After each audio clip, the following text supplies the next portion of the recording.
현재를 잡으려면 과거를 놓아야 한다. 축복받지 못한 삶의 목록을 나열하다 보면 언제나 그 원인은 한 남자로 귀결되곤 했다. 결코 그에 대한 분노에서 헤어날 수가 없었다. 내게 상처를 주는 사람을 용서하기는 쉽다. 하지만 내가 사랑하는 사람에게 상처를 주는 사람을 용서하기란 어려운 일이다. 어떻게 자기 딸을 방치하는 아버지를 용서할 수 있겠는가?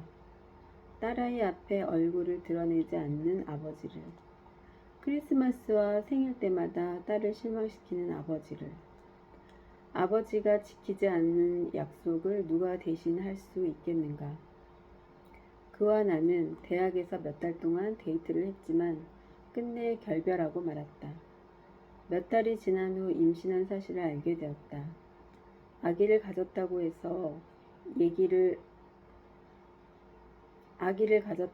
얘기를 하자 그의 입에서 결혼하자는 말이 나왔다. 하지만 요점은 그것이 아니었다. 싫어서 헤어진 사람들이 결혼할 수는 없는 일이었다. 딸이 5살이 되었을 때 아버지에 대해 묻기 시작했다. 그때까지 딸은 그를 만난 적이 없었다. 나는 스스로를 추스르기도 힘든 때였다. 몇 주 동안 기도를 하고 여러 사람들에게 조언도 구했다. 어느 날 그에게 전화를 해 집으로 초대하기로 했다.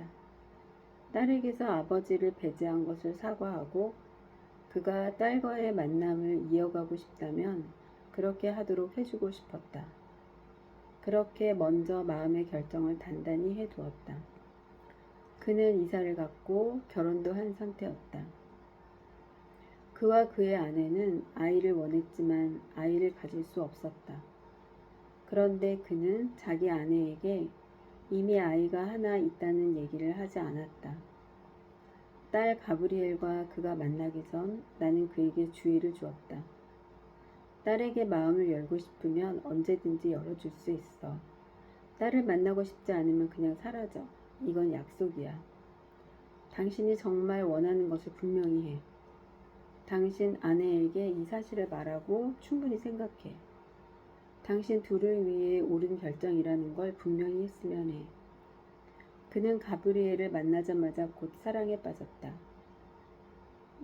매달 딸을 보러 오기 시작했다. 주말을 통째로 딸과 함께 보내기도 했다. 그와 그의 아내는 가브리엘을 공주처럼 대했고 자기 집에 침실까지 만들어 주었다. 하지만 몇 년 동안 딸의 인생에 머무는 듯 했던 그가 조금씩 멀어져 갔다. 딸은 주말이면 불평과 함께 돌아왔다.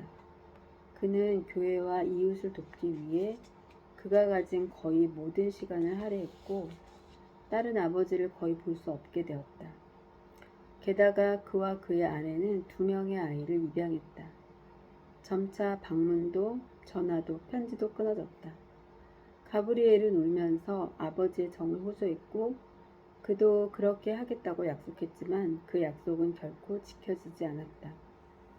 딸에게 계속해서 상처를 주는 그의 행동에 나는 몹시 화가 났다. 편지를 쓰는 것도 전화를 하는 것도 그렇게 어려운 일인가? 가브리엘이 성장하면서 아버지의 부재에 대해 스스로를 원망하는 것은 아닐까 두려웠다. 잘못은 그녀에게 있는 것이 아니라 아버지에게 있는데도 말이다.